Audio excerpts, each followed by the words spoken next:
Welcome to Bridging Chicago, a podcast that aims to connect our listeners to Chicago's business, community, cultural, and charity leaders. Brought to you by the SATC Solutions Center.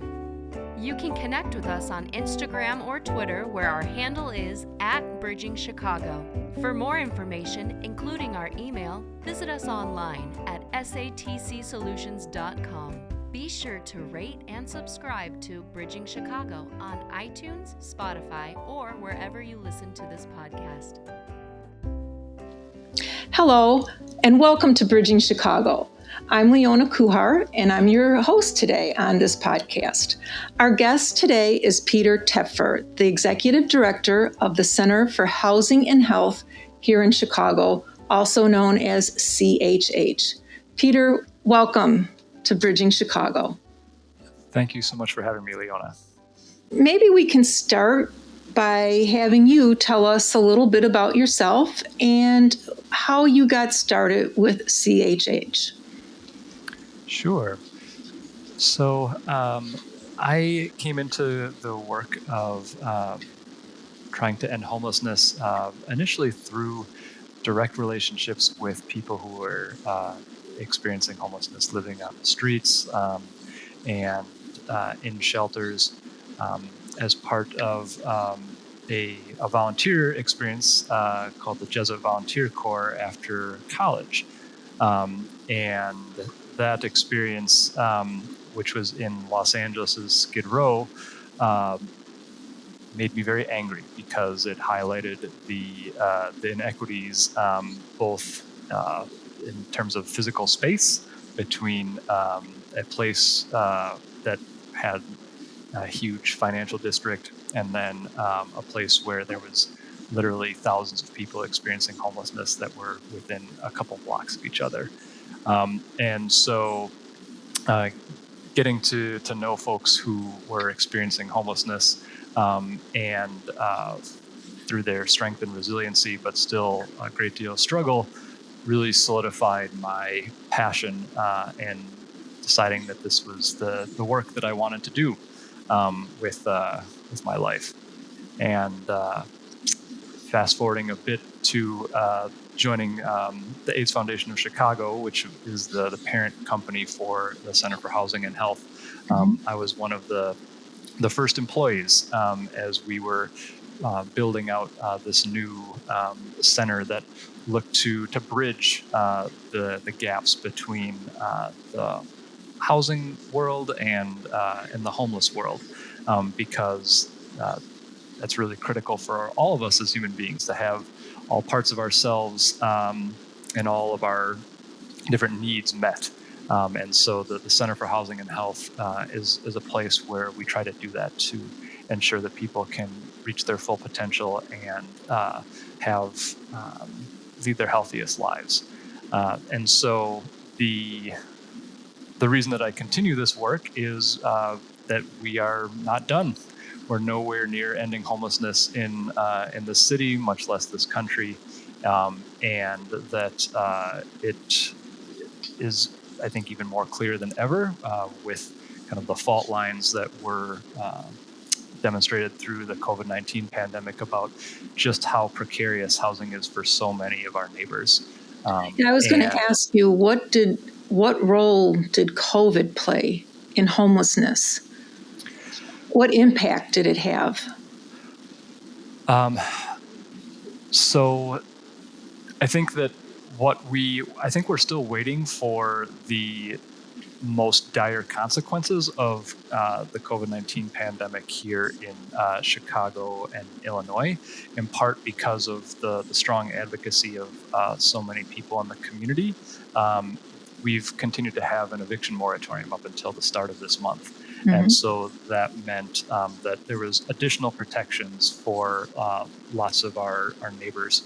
But we know that people are still really struggling. And so while we haven't seen the numbers yet dramatically increase, there's a great deal of concern that there's going to be a major influx of people because of evictions who, even if they may have some additional protections, that if people don't know, most evictions that occur don't end up people don't end up having representation, and so we're very concerned that we'll see a pretty significant increase in homelessness in the coming months with the eviction moratorium here in Illinois sunsetting. Yes. So you mentioned that you basically got your start in LA. Do you think, what are the differences in homelessness between, if you had to compare Chicago and LA? Would you say one is worse than the other? Fortunately, we do not have nearly the number of people who experience homelessness here in Chicago. LA, I think, has by several times more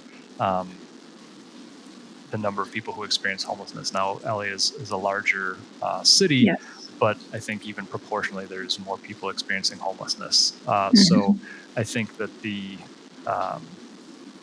it is a greater challenge in LA.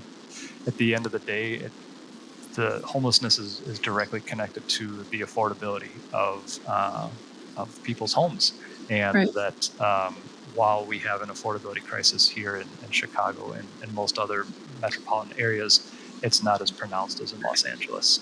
Okay. And it seems to me that homelessness doesn't occur with just one event in your life. It's a culmination of probably many, I would think. Is that a correct assessment? Or So everyone's experience of homelessness is different, but when we look generally, the first thing that we look at is how expensive housing is. So again, going back to the idea of having an affordable home and how much affordable housing exists in a particular area, that's the most important factor. And then connected to that is people's income, so their ability to afford their home.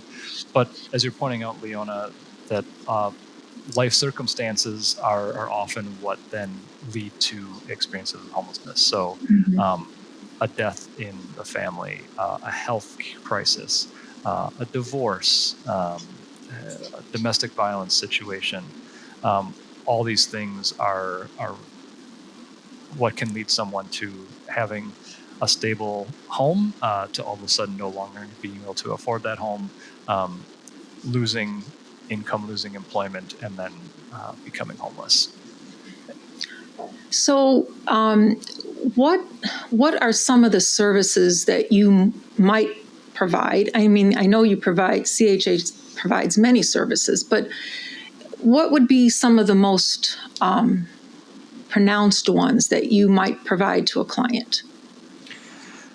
So one of the most important services we provide is what is a rental subsidy. So talking about affordability, so that a rental subsidy is such that someone or a household pays no more than 30% of their income towards rent.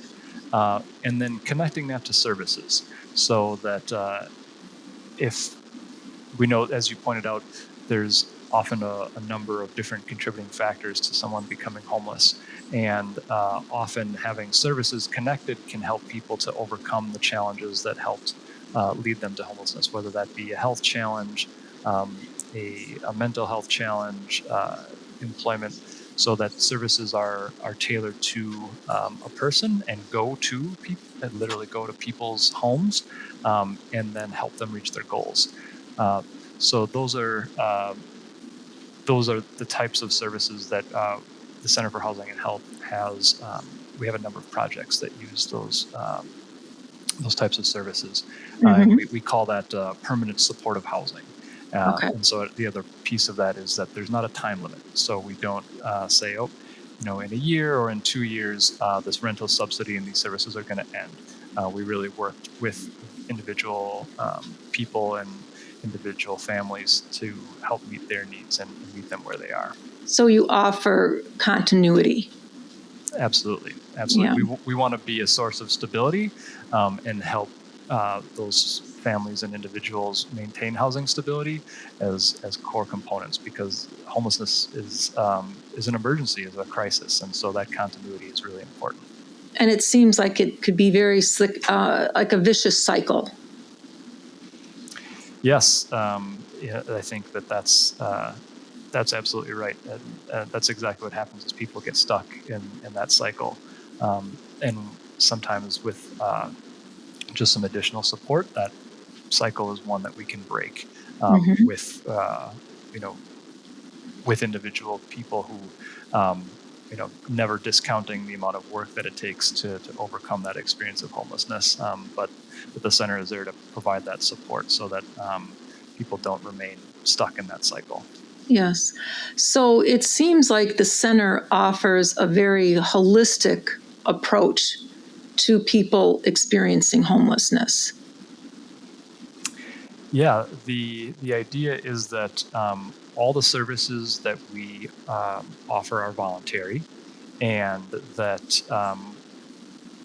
it needs to be um, offering a variety of different options for people and for families, because again, not everyone is the same, and Right. so Every situation is different, I would every imagine. situation is different, and what people want and need is different. And so we believe that the participants in our projects are the experts in their own lives and that are going to make the decisions that are best for them. So that's how we develop our services and work with a variety of community partners to help ensure that those services are in place. Do you think that approach of, as you said, that they're the experts in their life, they know what they're experiencing, they know how they feel, and it seems like you recognize that. Do you feel that plays a big role in someone being successful in overcoming homelessness, that you as a agency recognize that they should be in control of their lives? Absolutely. And I think that one of the things we see is that when we come with that approach of honoring people's expertise, that we see them achieving that success. So our programs see about a 98% housing retention rate. So that means that after 12 months, someone who has been connected to one of our programs remains stably housed. And That's remarkable. And it really breaks the myth that, people who have experienced long periods of homelessness or have other challenges are not going to be successful in independent living. That's one of the things that we hear often is like, well, how are you going to move someone from the CTA into an apartment? And it's not going to work. Right. It does work as long as Proven you that. are ensuring that people have the support that they need, and not putting artificial rules or barriers in front of them. That if you treat people like every tenant who has a lease, and offer them options and provide that support, then people are very successful in ending that cycle of homelessness. Do you feel that that approach of that you're taking has really played a big role in the success? That you're treating someone as anybody else, not just a homeless person. You're treating them like everybody, like a person. Yeah, I think that first that's our core philosophy, right? Is that that housing is a human right, and Yes. that healthcare is a human right. And if that's the case, and if we're coming from that approach of human rights, then we absolutely need to be treating participants in our programs like full human beings. Right. Like they're important as everybody else. Yes, and I think that one of the things that we hear so often from our participants is that during homelessness, one of the things that you lose is a sense of dignity. That that people are invisible. People look past you, people walk past you, people don't acknowledge you, even if you're speaking to them, and that while having a home or not having a home doesn't determine whether or not one keeps your inherent dignity. That's one of the things that we hear often is that while I can tell that I'm being treated like a full human being, and I really appreciate that. And Mhm. this. I know that this opportunity is one that can help me to, to change the direction of my life. So you make a person feel like they really do matter. Because they absolutely do. Yeah, Yes, that's the absolutely. idea. Yeah. So how does a client come to be your client? How does a person come to be your client? Does that happen like through other partnerships with hospitals, other agencies? Yeah, there are two main ways that someone gets connected to the Center for Housing and Health. The first is that we are part of the larger homeless services system in the city of Chicago called the Continuum of Care. Mhm. And there's what's called the coordinated entry system. So it's the place where folks get connected to housing and services in Chicago. So that's one way. It's kind of the central point, and then we would receive referrals from there. But the second is through partnerships with hospitals and managed care organizations or insurance companies. Okay. Um, we've worked hard to help hospitals and insurance companies recognize that there are many people who experience homelessness that they're already serving, either as their patients or their insured members, and that those folks are not going to be as healthy as they should be because Right. their key need of having a home is not met. Right. And so we do also receive referrals from uh, different hospitals and managed care organizations that operate in Chicago and Cook County. How many individuals, or I'm sure you even service families as well, not just individuals, but on an annual basis, how many people are you able to service? So this year, I believe that we are going to serve around 600 Mhm. households as part of our services. And we also do serve families and children. So I expect that this year we'll serve approximately 250 minor children as part of Okay. our projects too. So I noticed just by a little bit of research from your website that you have many partnerships, many funders. It was like remarkable how much your budget grew in a matter of a few years. I was amazed. I saw the figures, and it was like it just grew immensely. How does that happen? It was so robust, such a robust increase. How does that happen? It's wonderful, but you know. Um, the the way that we were able to grow so quickly is primarily due to one of our newest and largest programs called the Flexible Housing Pool. And So, I'm glad you mentioned that, because I would, if you could, after you explain, I would like you to explain that a little bit too. But I'm sorry, go ahead. the Flexible Housing Pool is bringing together much of what we've talked about already in our conversation. It is an effort to look across our entire region, so outside of even the city of Chicago boundaries, and to look very clearly at that intersection of housing and healthcare, Mm-hmm. and to find folks who are in some of those cycles of homelessness, but also other crisis services. So people who continue to return to hospitals, continue to return to Cook County Jail, and where the systems that are in place just are not meeting their needs. They're still experiencing homelessness. They aren't healthy. Um, they're ending up back in jail. And so the flexible housing pool is meant to be a model that can directly address that. Okay. And as I was talking about how some of the referrals were coming from hospitals and insurance companies, that's the flexible housing pool is the tool that we're using to do that. Okay. And because we know that for someone to get and to stay healthy, that they need the stability of a home Right. and healthcare. So the flexible housing pool is really a step in that direction to make sure that all of our neighbors are closer to that reality. And that is that's a city-funded program. Am I correct in that?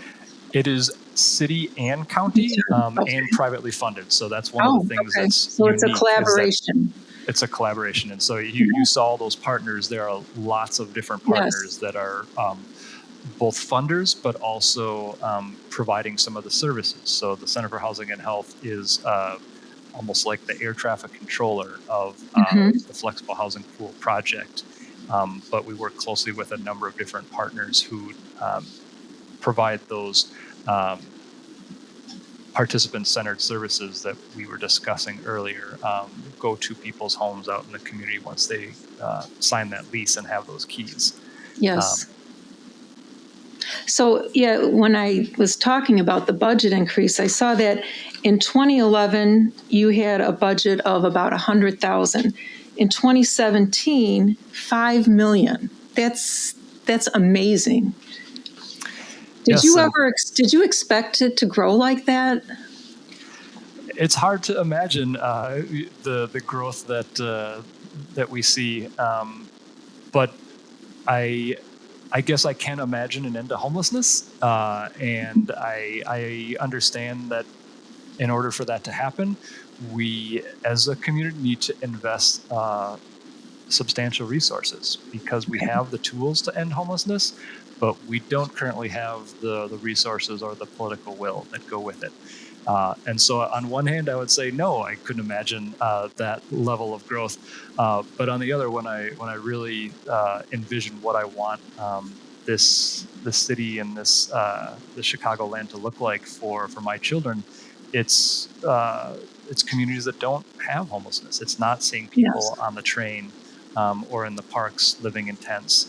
And so if this is the pathway to get there and the growth of the center is one part of that, then that's exciting.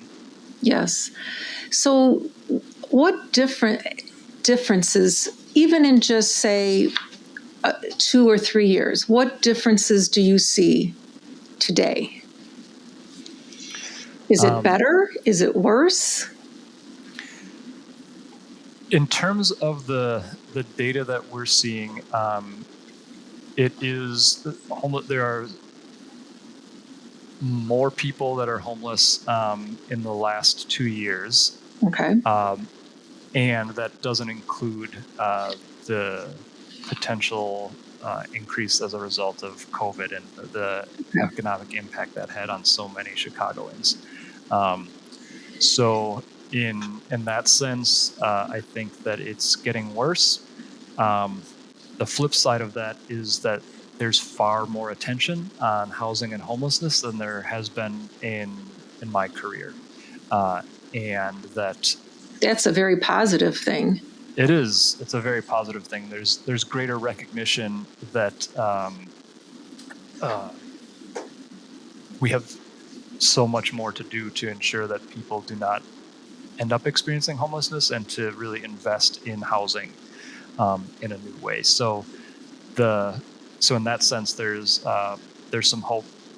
I'd say also one of the things that was impressive, also surprising, was that during the COVID-19 pandemic, as a result of collaborations and leadership from a number of different healthcare, social service, and city entities, that people who were experiencing homelessness actually had lower rates of COVID-19 infection than the general population, which is particularly surprising given the disease burden that so many of our neighbors who experience homelessness have. So I'd say that is also a very positive sign. But what we need to be talking about a year from now, Leona, is that we have half as many people that are homeless as we have today. So the last official count was that there was about 6,000 people in the city of Chicago who were experiencing homelessness on a single night. But like you mentioned earlier in our conversation, that the worst of COVID might be coming soon, of the ramifications of COVID. That's the fear. That's the fear. Well, I guess we could just be hopeful that, it isn't as bad as what we think it might be. So how, in your experience, now this is getting a little bit personal in your work experience, what's a good day for you? A good day is when I hear from some of the folks who have connected to our programs that their entire outlook on life is different. Mm-hmm.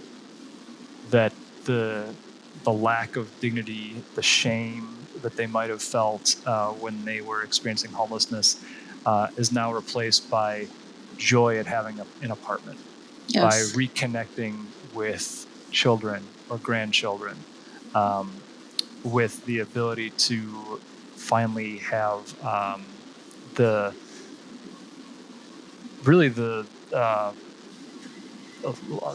stress level that allows them to manage some other things, including healthcare. Right. We talk about the Center for Housing and Health, and we know that when people are experiencing homelessness, that it can be very difficult to really care for one's health because you're concerned about, well, where am I going to use the bathroom? Where am I going to sleep tonight? Am I going to get hurt or beat up? Health becomes secondary, I would imagine. Health becomes secondary. So, hearing people talk about overcoming their challenges, that's part of a good day. Another part of a good day is talking with our partners about the ways that we can continue to grow and be better, and the way that we can tackle some of these major systemic issues that we're facing, as we're collectively envisioning a city that doesn't have the same racial disparities of homelessness. One of the things that listeners may not know is that about 80% of people who experience homelessness in Chicago identify as Black, even though only about a third of Chicago residents identify as Black. And those disparities are not accidental. That is a direct result of the public policies that have been part of the city's history and even present, whether it be redlining, restricted covenants, contract buying, that when we're talking about how to naming racism as a key driver of homelessness and figuring out how we come up with the solutions to tackle that, while it's angering and frustrating, being able to be clear about that being part of our pathway is something that makes is part of a good day. Yes. And maybe you don't want to answer this, but I'm sure you have bad days. What does that look like? A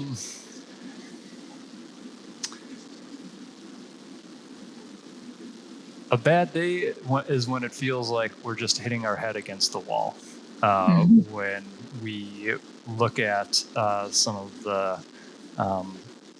the data, whether it be the center on our own as a singular organization or as part of the larger community, and see that maybe we're not making progress in the way that we thought we would, or that we know we need to, where we end up kind of bickering as a community over small things and losing sight of the greater challenge. But I would guess you put things into perspective then. You have to, right? Yeah, I think that's part of what we try to do is to take a step back and remember Yes. the why, the reasons that Yeah. we're here and doing this work. Yeah, so that the bad days don't pull you back and keep you back. You can just keep moving forward. Yeah. So what could individuals do to help homelessness? Like people who aren't homeless, how can they help?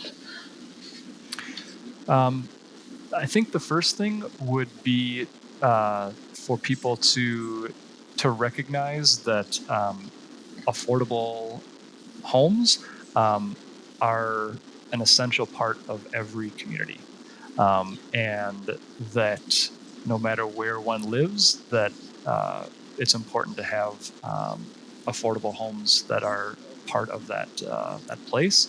Mm-hmm. So I think one thing could be talking with elected officials, whether that be at the local, state, or federal level, and saying, I think that housing is important to me, and it's important to our communities, and that housing is a human right, and I want that to be prioritized. We talk a lot about budgets being moral documents. So, do our budgets reflect our morals? Do they reflect that housing is a human right? Whether that be the major infrastructure package that's in negotiation at the federal level or in a city budget. Another could be to think about looking at local organizations to volunteer, and there's probably an organization that provides services in almost every community in this city. So that's another opportunity. And the final would be, we all interact with people who experience homelessness as part of our day-to-day routines. Maybe less so now with COVID, but Right. in general, we do. And so acknowledging people, looking them in the eye, having a conversation is part of how to see our neighbors for the full humans that they are, and even in that emergency and that crisis of homelessness, to help people understand that they're not completely forgotten. Right. So your immediate coworkers, I imagine that you have a very team-like work experience, that you all have to work as a team. Do you think that all of you see things the same way, or do other people have different ideas?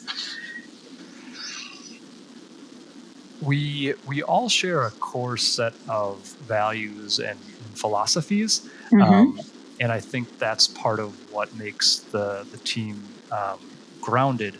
But people don't all see things the same way, and I think that's part of what makes for our strong team, is that not everyone thinks the same way. Right. Not everyone just walks the exact same path, and But that the core our is team, there.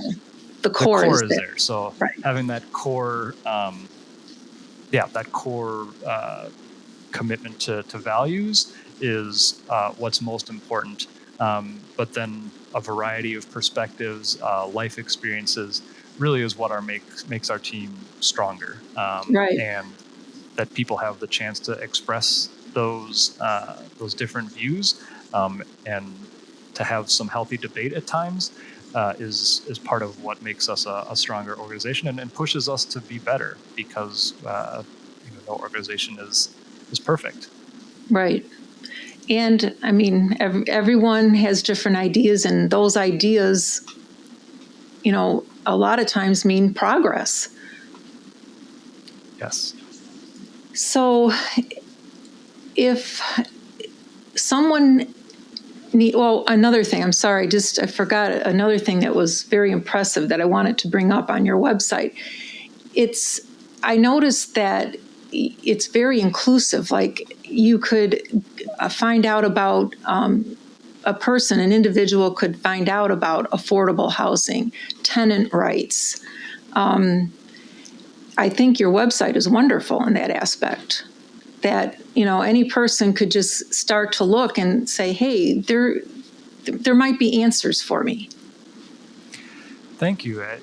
We tried to design the website so that it could meet a variety of people's needs, so that if you're someone Right. who's experiencing homelessness and have heard about us, that you can find some resources and find them quickly, because we know it's not always easy to navigate, and that even if there might be something for you, that you don't always know where to turn. So Right. that's I found your website to be very impressive. Thank you. And so then for other folks, we have people that are curious about what, are trying to learn more about homelessness, to understand, what they might be able to do, and just to educate themselves. And so we tried to have a few different avenues that people can pursue depending on what they're interested in. So, Pete, to conclude things here, first of all, is there something that you would like to let our listeners know that maybe we haven't touched on, that you feel is very important for people to know about the Center for Housing and Health? I think that I want to ensure that listeners know that our primary commitment is to make sure that every person in our community has a place to call a home, and that can be the platform for them to reach their full potential, and that homelessness is not a problem, a social problem that we can't solve. I think that's that we are able to ensure that people have, if they experience homelessness, that it's brief, and that there is a resource for them, and that when we have those different pieces in place, that we aren't going to see homelessness in the way that it exists now. That there is, it's not something that is too complex for us to figure out how to solve. That we have these tools, and that together we can work to end homelessness and have a different future for our city and for our children. So homelessness can be resolved step by step. It's not. It doesn't quickly. have to. So it doesn't. What we talk about as one of the things that we do is housing first. So that the immediate solution to someone experiencing homelessness is a home, Right. And that if someone has an affordable home, especially if there's services connected when that's appropriate, then we've ended homelessness for that family or that individual. And I'm assuming that you also help people who are able to work find employment so that they can be more self-sufficient. Yes, that's making sure that people have a source of income is something that's really important, whether that be through employment or public benefits like Social Security if folks are disabled. That is really important in getting folks connected to the type of work that they want to do, that's fulfilling, and ideally that pays a living wage is something that's important to us. Right. Well, Pete, it's been truly a pleasure having this conversation with you, and very enlightening. I think you pointed out so many important things about homelessness, and you really sound hopeful, which is a good thing. I'm walking away from this with a sense of hope. And so I thank you for that. I hope our listeners feel the same, but you do. You give you generate hope. Thank you. I appreciate that, Leona. Well, I hope we can reconnect again soon. We sometimes like to check up and do a brief podcast later on with guests. So I hope that we can do that again soon. Great. Thank you so much. Thank you for taking the time to join us, Pete. Thanks. Best of luck. Thank you. Thanks for listening to this episode of Bridging Chicago, as produced by the SATC Solutions Center. Nothing contained in this podcast shall constitute financial, investment, legal, and/or professional advice. No professional relationship of any kind is created between you and the podcast host or guest. You are urged to speak with your financial, investment, or legal advisors before making any investment or legal decisions. Furthermore, the opinions expressed in this podcast are not necessarily the opinions of SATC Solutions Center, SATC Law, or any of its employees. This podcast is created by the hosts and guests' individual capacities.